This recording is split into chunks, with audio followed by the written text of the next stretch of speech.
Welcome everyone to this video. We are going to be talking about loops in Python. First, we'll talk about why we'd use for loops, and then I'll give examples of the different types of loops that we can use. So for example, we would use loops to iterate through different types of lists or strings or arrays. So what I have up here is an example list here, and the for loop is a way to look through each element in an array or a list. And what we would do is we would maybe search for some characters. Maybe we would want to just parse out some of the characters, maybe slice some of those. And so that's a way for a loop or a computer is to go through those elements and use what we're looking for. An example is, let's say we're trying to guess a number between 1 and 100. And what we would do in a loop is we would run through the range of 1 until we got to the number, let's say it's 50.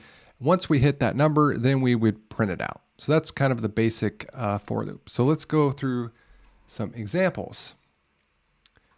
All right, we'll use the list that I have created.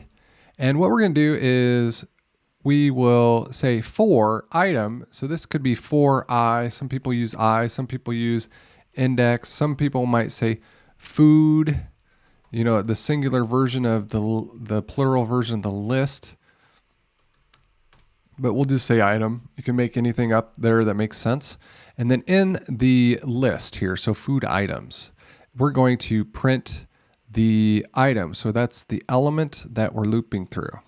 And so if we run it, what we get is each item within the list. Now we could do the same thing for a range, and this is typically in the numbers like I gave an example earlier. And so if we say the range, this is an inclusive start and this is the exclusive end. So it's going to go from 1 up until 9. And so we're going to loop through that number and then we're going to print out each step that we take. So if we run it, we get 1 through 9. We can also do the same thing with a while loop. So while loops are a little bit different than for loops. Mostly we would use a for loop because they're a little bit easier to understand. While loops do have its use cases. In some cases, we'll get to that when we're running through a loop, but I'll show you that in just a moment. So here, we'll start with a number similar to the last example, 1 through 10. We'll start with 1, and we'll say if the I variable, which we're going to just print it out, is less than 10, let's go ahead and print it and then add to it. So this is going to be the same similar example 1 through 9. So it just keeps going through this loop until it reaches the upper limit. It's not going to include not 10, but quit at 9. So let's do the same thing for our list up here. And what it'll say is when I is less the length of food items, so the length of food items here is, let's see, 1, 2, 3, 4, 5, 6. It's going to print out each time it loops and also include this string. So is a food item in our list. And then we'll increment that counter to go to the second item element in the list, print it out. We'll increment 1 and we'll go to the third. So if we run it, then we're going to get this item, carrots, is in the food item of our list, and then go on to the next and the next and the next. So here is the potential problems with a while loop is we could run into an infinite loop. And so when we're saying while true, what could happen is we could print out a number and increment, but this loop never really ends. So if we run it, it just continues to run.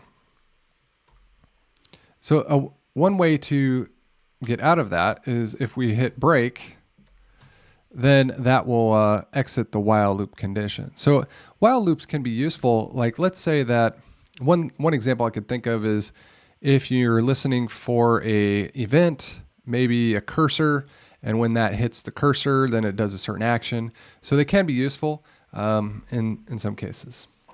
All right, so let's do the same one for, actually, let's do a couple continue and pass. So in this example, we're going to use continue.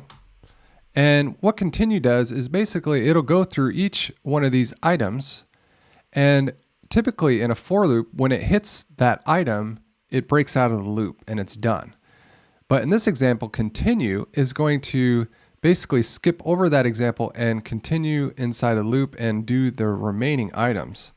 So if you run it, it's going to do the first 3 and then skip over the item of potatoes and do the last 2.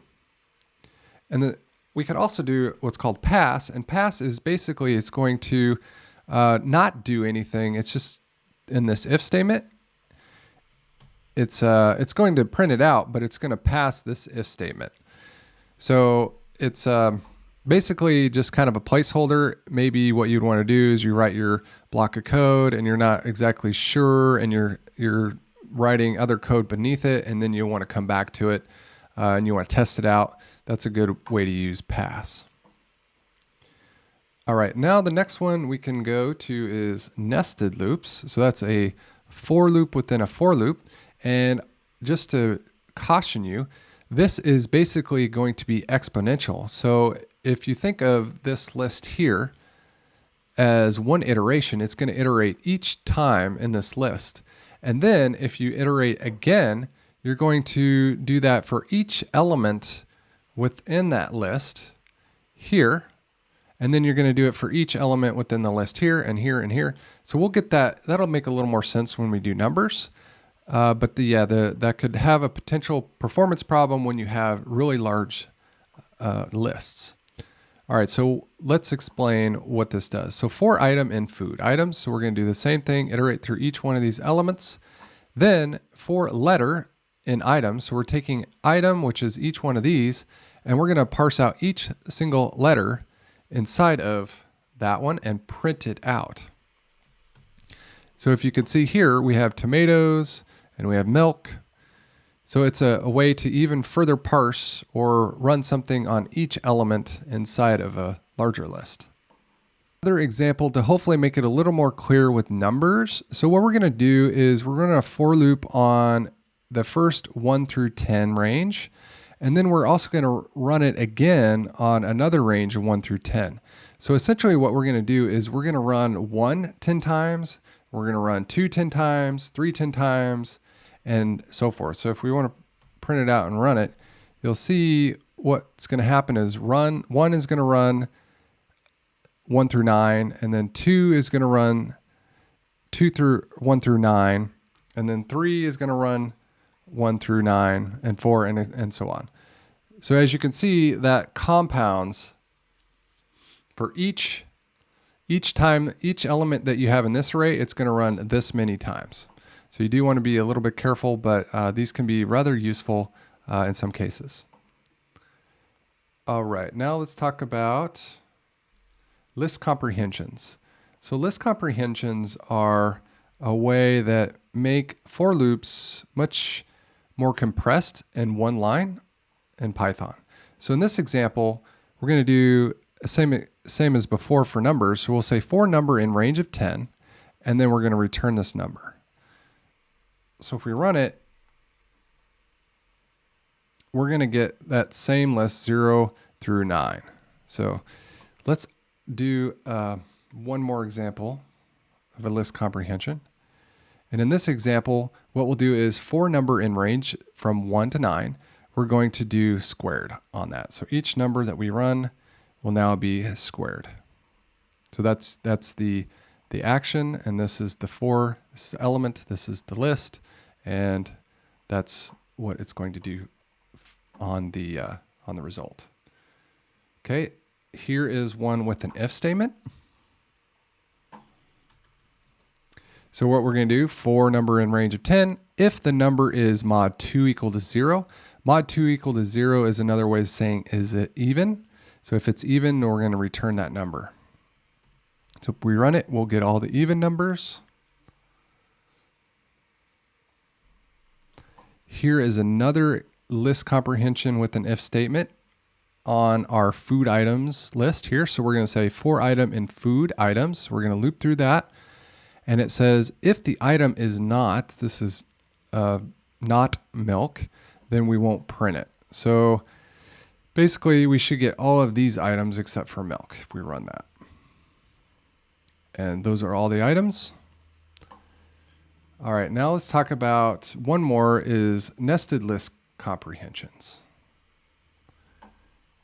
So in this example of numbers, we're going to say 4x and 1, 2, 3, and then for y and 4, 5, 6, we're going to return x plus y. So in this example, we're going to take 1 and we're going to add 4. So we'll get 5, 6, and 7.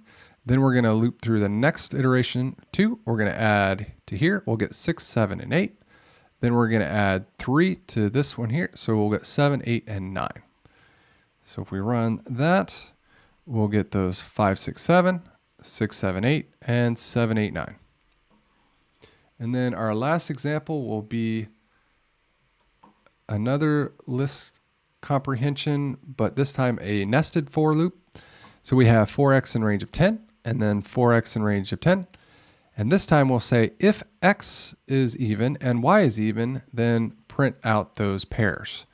So if we run this, what we're going to get is 0 through 0 is the first loop, and then 0, 2, 4, 6, 8 is the y, and then 2 is the next one, and then 4 is the next one, 6, and then lastly 8. All right, that is the basics of different for loops and while loop examples. I hope you found it helpful. I didn't go in too much depth of those, but you'll get lots of practice of running loops. So I hope you found this video helpful, and stay tuned for the next video. See you next time.